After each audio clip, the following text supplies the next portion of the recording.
Oi, gente. Todo mundo bem? Amém. Louvado seja o Senhor, né? Está conosco aqui. Que bom estar com você, ver você presente aqui conosco, né? Muito bom. Que possamos sentir a presença de Deus aqui hoje, amém, gente? Que a palavra de Deus fale ao nosso coração, nos dê todo o amparo, todo o consolo, toda a fé, toda a força, né? Gente, Jesus é a razão de estarmos aqui. O Senhor Jesus está presente aqui neste lugar. E quando nós entregamos a nossa vida a Ele, Ele faz uma grande obra em nós. Ele nos transforma. Ele faz a nossa vida ser uma nova vida. Acima de tudo, Ele nos dá perdão pelos nossos pecados. Vivemos num mundo tão difícil, em que ninguém perdoa o mínimo erro que a gente faz. Mas o nosso Deus enviou seu Filho Jesus para morrer na cruz por causa dos nossos pecados. Jesus mesmo não havia errado em nada, não havia pecado em nada. E sem pecado algum, Ele olhou para mim, Ele olhou para você, e Ele disse: eu vou pagar pelos seus pecados. E Ele pagou, levou toda a nossa dívida de pecado. E quando recebemos Jesus como Senhor e Salvador da nossa vida, nós somos perdoados de todo pecado. E podemos ter um novo recomeço de vida. Amém, gente? E é isso que nós estamos aqui, para celebrar esse Senhor maravilhoso, nosso Senhor Jesus Cristo. Hoje eu quero conversar com você sobre estereótipo. É um pouco de continuação do que nós falamos no domingo passado, mas pegando mais um pouquinho assim sobre estereótipo. Eu lembro assim de um vídeo bem bonitinho, porque envolve criança, né? Duas crianças, tem um pratinho na frente de cada uma, estão numa mesa, e quando abre o prato, uma criança não tem nada no prato e a outra tem 2 bombons, eu acho, né? E aí é uma experiência para saber como vai ser a reação das crianças. Alguém assistiu esse vídeo? Que bonitinho, né? E aí a criança que recebeu os 2 bombons, o que ela faz? Compartilha, porque a outra fica olhando o prato vazio dela e o outro com 2 e coça a cabeça com a mãozinha e tal, o que está acontecendo? E a outra também, e aí ela faz isso, né? A gente faz isso até hoje, né, gente? Gente? Pois é. Por isso que a Bíblia fala que nós precisamos ser como as crianças. Um estereótipo bíblico, né? Tem uma outra, eu não sei quantos viram o filme Mussum, o Filmes. Eu assisti, muito bonito, assim, conta toda a história do Mussum, né? E aí tem uma cena assim, vou dar um spoiler aqui. A mãe está nas últimas lá no hospital, ele vai lá conversar com a mãe, triste, muito apegado à mãe. E aí, tem uma hora que eu acho que ele fala mais ou menos assim: eu não tive escolha, mãe. E a mãe vira para ele assim: que é isso, filho? Eu vivi uma vida em que eu não fiz escolha nenhuma, justamente para você e a sua irmã poderem fazer escolhas na vida. Isso é liberdade, né? Ela falando para o seu filho, né? Então, falando assim para o Mussum, né? Você fez escolhas, né? Porque eu resolvi ter uma vida em que eu abri mão das minhas escolhas por amor a vocês, né? Eu acho muito bonito isso. E tem uma outra coisa que a gente também não faz escolhas, que são os impostos, né, gente? Quem ama pagar imposto aqui, levanta a mão. Eu não vou ver. Pode levantar, não vou julgar ninguém, né? E está cada vez maior, né, gente, assim, os impostos, né? 21 de abril está chegando aí, dia de Tiradentes, que fez aquele movimento todo da Inconfidência Mineira por causa dos altos impostos, a derrama, que era 33%, né, um terço de tudo que eles ganhavam. E hoje está mais ou menos nesse nível, não está não, gente? Está precisando um outro Tiradentes aqui, né? Independente do governo, tá? Nada, mas é importante a gente ver isso, né? Estereótipos. Tiradentes é um outro estereótipo. Qual é o estereótipo do cristão? Quando a Bíblia fala para nós o estereótipo que Deus espera de nós, o que você imagina que a Bíblia fala? Como deve ser um discípulo de Jesus? Como deve ser um cristão? O que você pensa? Né? Será que estereótipo é aquele que... Eu pego uma Bíblia pequenininha para pregar, né? Mas será que estereótipo do cristão aqui no Brasil é um que pega uma Bíblia desse tamanho, né? Paletó, gravata e vai para a igreja? Isso é um cristão? No estereótipo de muitos é assim que é um cristão.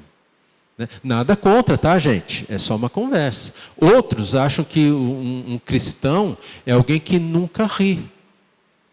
Por quê? Foi passado para essa pessoa um estereótipo de alguém que é sério, né? Que sempre leva a seriedade nas coisas, são estereótipos. Né? E tem outros vários estereótipos. Mas quando a Bíblia pensa num estereótipo, como eu e você devemos ser, o que será que a Bíblia fala? Não é importante a gente conversar sobre isso? Porque senão a gente vai se perder, né? E o estereótipo ele tem um problema. Muitas vezes ele pode ser apenas uma imagem, algo assim não muito profundo, mas superficial. Pode ser uma máscara, muitas vezes. E não é uma máscara que Deus quer que a gente use. Deus quer que nós sejamos aquilo que Ele fez de nós, mas sejamos de coração. Vamos abrir nossas Bíblias lá em Lucas, capítulo 20. Hoje não tem data show, tá, gente? É uma opção minha.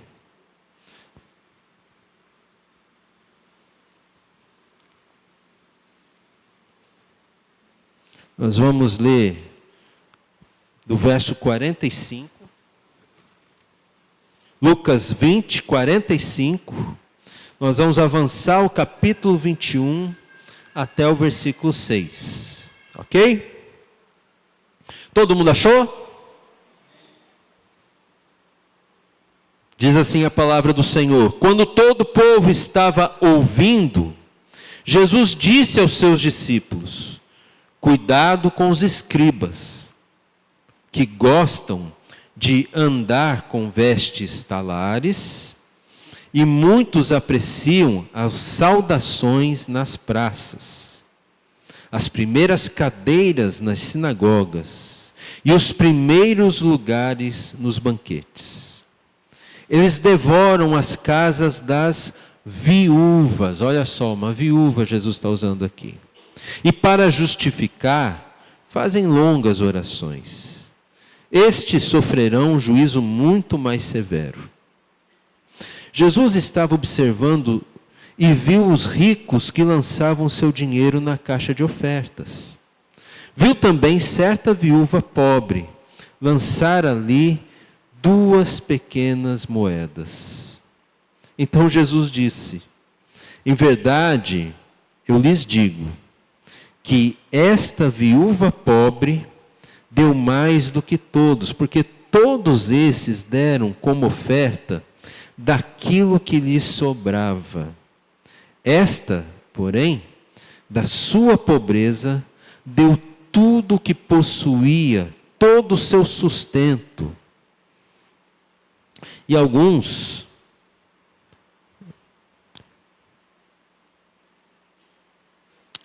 falaram a respeito do templo, como estava ornado de belas pedras e dádivas. Então Jesus disse: vocês estão vendo essas coisas?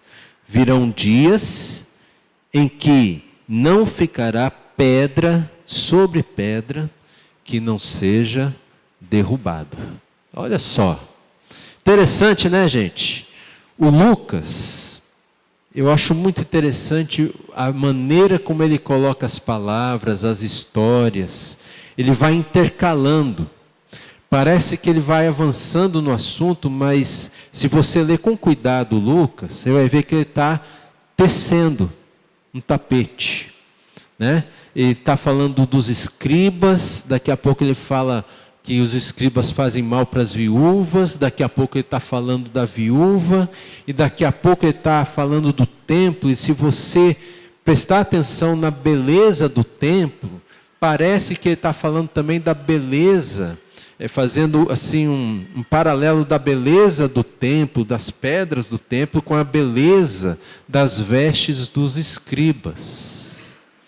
Então é um paralelo, e Lucas vai tecendo assim o seu texto. É muito interessante, gente, nós percebemos isso.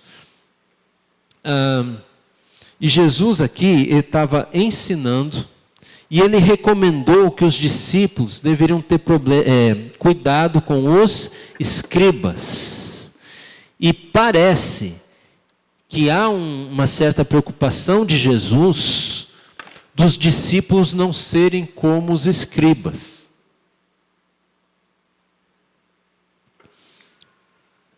Até deixa eu dar uma palavrinha aqui, ó. Eu penso assim que Jesus, ele via os apóstolos como uma liderança hierárquica na vida da igreja. E ele ensinava esses apóstolos como era a liderança que Jesus queria que eles exercessem. Uma liderança servidora, uma liderança em que você não está acima de todos, mas você está abaixo de todos para servir. Por isso, Jesus, ele fala dos escribas. É interessante para a gente entender quem eram os escribas, né? No grego, o termo é gramateus, que vem a palavra gramática, né? Então, eles trabalhavam com escrita. Parece que alguns, no início, eles faziam um trabalho até mesmo de copista, no início do trabalho do escriba, né? Fazer as cópias novas da palavra de Deus, e era tudo de próprio punho. A palavra era de Deus, mas a escrita era do escriba. Depois vieram os copistas e tudo mais, né? O escriba, ele era um erudito, um escrivão, alguém assim que fazia sempre essas novas cópias da lei de Deus, interpretava a lei de Deus, e por isso mesmo, ele era uma autoridade na lei de Moisés, né? E esses escribas eram chamados de mestres da lei. Não é pomposo, gente? Mestre da lei. O que você é? Eu sou um mestre da lei. Não é pomposo? Sim, dá vontade de você subir num pedestal e falar, eu sou um mestre da lei, né? Era isso que eles eram. E Jesus estava atento. O mais famoso dos escribas, que nem todos eram maus, não adianta a gente falar que todo escriba era mau, mas teve um que teve uma grande proeminência, não sei se você já ouviu falar, tem até um livro dele na Bíblia. Esdras. Era um escriba. Não vou entrar nos pormenores da vida de Esdras, mas foi um homem de Deus, hein? O período do Esdras, inclusive, foi um divisor entre o Antigo Testamento, o Novo Testamento, muita repercussão no período que nós chamamos intertestamentário, entre o Antigo e o Novo Testamento. No tempo de Jesus, esses escribas, eles faziam parte dos partidos sacerdotais. Esses partidos sacerdotais eram partidos religiosos, mas com muito efeito na política do momento. Então, tinham dois partidos sacerdotais, que eram os saduceus, e o mais famoso que eram os... fariseus. Muito bem. Vocês estão afiados, hein? Gostei. né? Então tinha esses dois partidos, e os escribas ou eram de um ou eram do outro. Eram partidos antagônicos, certo? É importante você entender isso. Um era opositor ao outro. Tinha muito disso, como tem no nosso tempo hoje. E é interessante a gente ver que esses dois partidos religiosos, eles se uniram em um certo momento para matar Jesus. Partidos antagônicos se juntaram para matar Jesus. É como se fosse um de direita, outro de esquerda, se uniram forças para matar Jesus, porque Jesus estava falando a palavra de Deus, e os religiosos, os mestres da lei, inclusive os próprios escribas, ficavam muito mal. Jesus muitas vezes desautorizava a pregação antibíblica desses grupos religiosos. E, gente, abrindo um parênteses aqui, esse é um motivo muito sério pelo qual nós não devemos ser nem de uma ideologia humana de direita, nem uma ideologia humana de esquerda, porque é exemplo do que aconteceu no tempo de Jesus, quando chegar o final dos tempos. Esses grupos, eles vão se unir. Não importa quem seja oposição, quem seja governo, eles vão se unir de acordo assim com até as profecias de Deus, para algo maior, um governo maior. E eles vão se unir, inclusive, contra a Igreja de Cristo. E o mundo está caminhando para isso. Então, olha só o que eu vou falar. Hoje, é muito fácil a gente ter compromisso com a Igreja de Jesus. A dificuldade é a nossa carne, é que nós colocamos outras prioridades acima de Jesus. Mas quando chegar o tempo da tribulação, que a igreja vai passar, aí vai ser difícil você ter compromisso com Jesus. E eu vou falar uma coisa para você ficar com a pulguinha atrás da orelha. Se hoje que é fácil, né, num olhar histórico, você ter compromisso com Jesus e não tem, quando chegar o tempo da grande tribulação, você será um forte candidato a negar Jesus. Presta atenção, né? Olha só, porque hoje ainda somos livres. Hoje ninguém ainda se juntou contra a igreja do Senhor na terra, que é o corpo de Cristo. E esse dia vai chegar. Alguns estudiosos, agora não vou lembrar o nome de quem eu li isso, mas eles apontam que assim como o Senhor Jesus morreu, de certa forma, a igreja um dia morrerá, para cumprir a palavra de Deus. E como Jesus ressuscitou, a igreja também ressuscitará em glória. Amém, meus irmãos? Então, hoje, você precisa saber quem você vai servir. Se você vai servir a Deus, ou se você vai continuar servindo a você mesmo, né? Fechando parênteses, eles se juntaram para matar Jesus, né? E os escribas faziam parte de tudo isso. Jesus está dizendo assim para os discípulos que eles têm que tomar cuidado com esse tipo de gente. Eles gostam de andar com vestes talares, né, para mostrar a autoridade que tem. Me parece que o ponto de Jesus aqui é o seguinte, gente. Eles tinham autoridade. Eles eram de fato mestres da lei. Isso não é nada ruim assim, eles realmente eram. O problema é que eles faziam questão que todos reconhecessem. Por isso eles andavam com uma roupa diferenciada, né, para mostrar, qualquer um na rua sabia, eles eram mestres da lei. A aparência era muito importante para eles, como hoje a aparência é muito importante no nosso tempo. A imagem, né, a nossa autoimagem. Jesus está dizendo, cuidado, não é por aí. Não é este o estereótipo daqueles que andam comigo. É isso que Jesus está falando, né? Não é errado você ter autoridade. Errado é você querer que todos reconheçam e vejam que você é maior que todos, porque não é para isso que a gente tem autoridade no nome de Jesus. Nenhum pastor, nenhum presbítero, diácono, ninguém conhece a Bíblia, tem que ter esse desejo no seu coração. Amém, meus irmãos? É isso que Jesus está colocando. E aí, em seguida, Jesus aponta para uma viúva. E essa viúva, ela vai ser um estereótipo que Jesus vai apoiar, que Jesus vai dizer, olha, é isso. Não como aqueles escribas, mas como esta viúva. E Jesus vê essa viúva, Jesus estava no templo. Tudo que Jesus comenta a respeito dos escribas, Jesus fala no templo.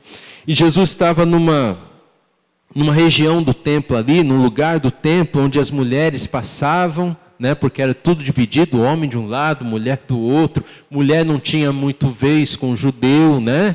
Então, cuidado para a gente não ir para esse caminho, né? Não pode ser assim. E uma viúva deu 2 moedinhas que eram do menor valor possível. Qual é a moeda de menor valor para nós aqui, gente? 5 centavos. Então, mais ou menos assim, porque é difícil fazer essa comparação, 10 centavos com 2 moedas de 5 centavos. Para ver a pobreza dessa mulher. As viúvas naquele tempo, gente, elas eram não tanto assim discriminadas, mas não havia muita proteção para elas. No tempo de Jesus, era assim que funcionava. No hebraico, viuvez tem a ver com silêncio. Alguém que é silenciada, ou alguém que não tem voz. E no grego, ser viúva tem a ver com ser destituído. Vocês lembram o livro de Ruth, que conta a história de Noemi, que ficou viúva, e Noemi tinha um significado muito alegre no nome dela, e ela falou assim, hoje vocês não me chamam mais de Noemi, vocês me chamam de Mara. Ela ficou amarga por causa da viuvez. Achava que Deus estava abençoando, e ela, quando viu que não era o caminho de Deus e perdeu o seu marido, seus filhos, ficou amarga com a vida. Né? Amarga com a vida. Porque ela estava em maus lençóis. Assim, ela não teria muita voz, não teria muita vez, perdeu praticamente toda a sua riqueza, toda a sua força. E quem iria cuidar dela? Os parentes tinham que conversar lá. Quem vai cuidar da Ruth? Eu não quero, eu também não quero. Já pensou você ouvir isso a teu respeito? Ninguém quer cuidar de você. Você vai ficar com quem? Como que vai ficar a tua situação? Assim era a vida de uma viúva, né? Não havia assim um amparo legal em termos de sustento para essa viúva. Ela ficava apenas no amparo familiar, e a família era obrigada a amparar as viúvas, né? Existiam algumas leis, mas nenhuma no sentido assim do governo, ou do Estado, ou do povo, amparar as viúvas. Se a viúva não tivesse parentes, o que ia acontecer com ela? Ia para a rua. Não ia ter um lugar para assisti-la, né? E aí essa viúva, ela vai e dá essa oferta de 2 moedinhas. 2 moedinhas. E Jesus vê ela dando aquela oferta e disse, olha, ela deu mais do que todas aquelas pessoas ricas que ofertaram antes dela. Porque todo mundo estava dando oferta do que sobrou. Mas essa viúva colocou em risco o seu próprio sustento com essas 2 únicas moedinhas, talvez não dava nem para completar a refeição de um período do dia. Ela deu tudo, né? Então, gente, olha só. O estereótipo do escriba, um mestre da lei, uma vida religiosa e infrutífera, apenas aparência. E a viúva? Jesus está apontando nessa viúva que ela tinha um verdadeiro compromisso, que ela tinha uma verdadeira fé, porque só tem 2 moedinhas, vai ofertar a Deus. Como que ela fica? Ela tinha fé que Deus ia cuidar dela de alguma forma, né? É uma viúva que tem uma verdadeira esperança, que nada vai lhe faltar, o Senhor é o meu pastor e nada me faltará. É uma viúva que dá uma oferta de um verdadeiro amor, ela ama mais a Deus do que a sua própria vida. E mesmo ela tendo todas as desculpas para não ter que ofertar, é a que mais dá do que todos os outros, porque ela não deu sobra, ela deu tudo o que tinha.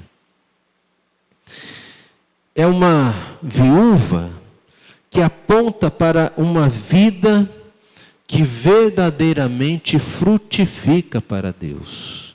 Por menor que seja a oferta, por mais difícil que seja a sua situação de pobreza, ela não liga para isso e ela oferta a Deus. Sabe o que eu estava pensando para mim, gente? E eu espero que te ajude também. Há momentos na vida em que eu me sinto como uma viúva pobre. Há momentos na vida que eu olho para mim, para as minhas potencialidades, que não são lá tantas assim. Eu olho para os meus limites. Eu olho para tudo que eu sou, tudo que eu tenho, e eu penso assim, olha, nesta situação, talvez eu seja uma viúva pobre. Nessa situação, eu não sei o que eu tenho que fazer. Você já chegou a uma conclusão assim? Eu não sei o que fazer? Já chegou? Já aconteceu isso com você? É um sentimento de viúva pobre. Eu não sei o que fazer, eu não tenho como mudar algumas situações da vida. Você já chegou a esse ponto? Você olha para a sua vida e você não vê como mudar. Você só ora, só pede a Deus, porque você, nas tuas forças, na tua capacidade, você não tem como mudar aquela realidade. É um sentimento de viúva pobre que nós temos. Até mesmo quando a gente vai servir a Deus. Eu conheço tanta gente que fala assim, e eu vou falar porque eu amo a todos e tal, né? Mas é um sentimento, né? Pastor, eu não quero orar em público. Não me chama para orar em público. Não é um sentimento de viúva pobre. Porque eu não sei, às vezes eu ouço a oração de uns irmãos, que é tão bonita aquela oração. Eu não sei orar bonito assim. Eu só tenho 2 moedinhas de oração, assim, eu não consigo. Viúva pobre. Eu não sou muito afinado para cantar, né? Então eu canto bem baixinho assim para ninguém ouvir minha desafinação, até para não atrapalhar os irmãos no louvor que está lá com a mão estendida. Se ouvir eu cantando, vai atrapalhar. Não. Viúva pobre, né? Não é assim, gente? Sentimento de viúva pobre. Às vezes, nos sentimos viúva pobre. E o pior, achamos que está errado.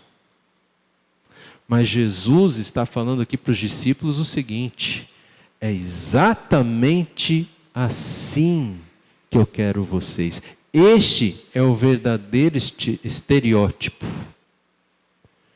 Porque mesmo você reconhecendo a sua pobreza, o seu limite, Você reconhecendo finalmente que você não é tudo aquilo que você achava que era ou poderia se tornar. É nesse ponto que eu quero que você chegue. Mas não use isso como desculpa para me servir. Aí sim, é essa viúva pobre que é o estereótipo do verdadeiro discípulo de Jesus. Olha, pastor, eu não sei orar muito bonito, mas se o Senhor me chamou para orar, eu vou orar. E ora lá do seu jeito e tal. A gente vai aprendendo, né, gente? E olha, Jesus vai apontar para você, olha, estão vendo essa oração? Que oração simples, maravilhosa. Olha, os outros oraram porque estão acostumados a orar, usar vocábulo, até religioso. Mas essa criança que orou aqui agora, que oração, ó. 2 moedinhas de oração. Mas deu tudo o que tinha. Glória a Deus, gente. É isso. Né? Uma viúva pobre, mas que não tem vergonha de ofertar a Deus. Uma viúva pobre, mas que não usa a sua pobreza como desculpa para não servir. Uma viúva pobre, mas que não usa a sua pobreza para se tornar vítima, ou para se vitimizar, para que todo mundo tenha pena e venha ajudá-la, mas ela nunca ajuda. Uma viúva pobre, mas que tem fé. Eu falei de cantar, desafinar, e quando eu falei isso, é porque na minha meditação, quando eu estava sozinho, eu lembrei de uns irmãos tão queridos lá em Curitiba, acho que um até era estrangeiro. E era um dia que eu não estava tocando no louvor, eu não era pastor ainda. E aqueles 2 irmãos cantavam tão forte, Nara, mais forte. Pensa assim, gente cantando forte. Eu usando o microfone, a voz dos 2 era muito mais forte do que eu falando no microfone. Pensa. Mas desafinados. Eles não estavam nem aí que eles estavam desafinados, porque eles estavam levantando a mão assim, glória a Deus. A minha voz, talvez esses 2 irmãozinhos queridos, Senhor, a minha voz é como as 2 moedas daquela viúva, mas eu estou dando tudo ao Senhor. Tudo.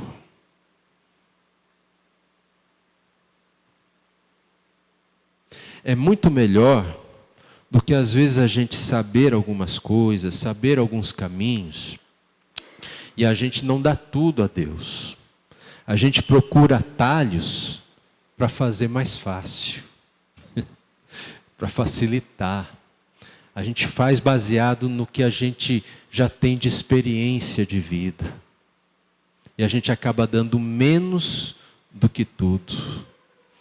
Não é essa a vontade de Deus. Quando você dá menos do que você pode, você corre o risco de ter o estereótipo do escriba.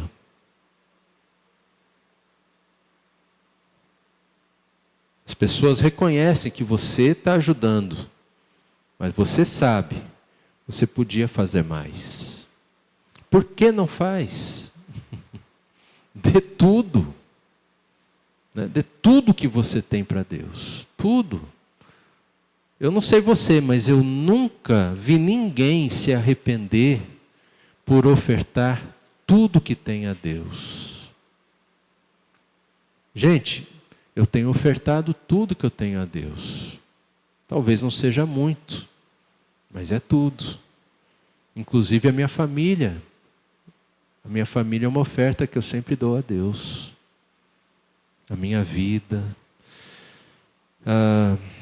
tudo que eu tenho, tudo que eu sou, tudo que eu penso, eu tenho procurado oferecer a Deus, de coração.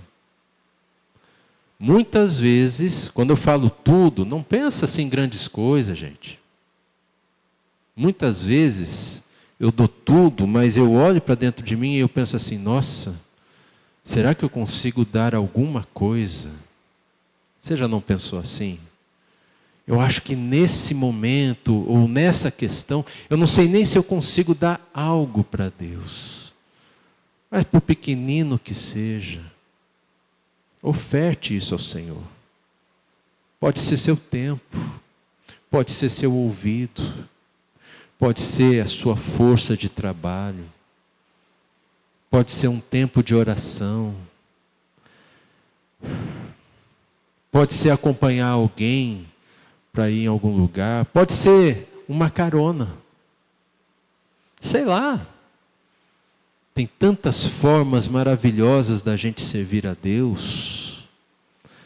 O importante é que você dê tudo o que você tem naquele momento para o Senhor. Amém, meus irmãos? É isso. Jesus, tem uma frase aqui que eu gosto muito. Eu coloquei autor desconhecido, porque eu achei vários autores, até o Zeca Pagodinho colocaram como autor dessa frase. Eu acho que não foi ele. Acho que ele seria até capaz de fazer, que é um bom letrista, mas acho que não foi ele. Eu já ouvi Hernandes Dias Lopes falando, acho que também não é uma frase dele.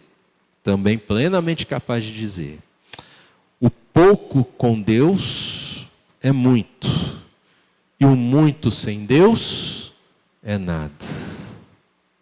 Jesus multiplica o nosso pouco em muito. Assim como Jesus, quando tinha 2 peixinhos e 5 pães, é isso? É isso? Ou eu inverti? É 2 peixinhos só, né? E 5 pães? Ou era 5 peixinhos e 2 pães? 5 pães e 2 peixinhos. Isso. Quantos que tinha que alimentar? Fora mulheres e crianças, no texto bíblico está quantos? 5.000 homens. Homem come por 2, aí já deu 10.000, né? Mas mulheres e crianças, 15.000 bocas, com 5 pães e 2 peixinhos. Senhor, é tão pouco. É tão pouco. Eu não vou nem começar, não é assim que a gente pensa?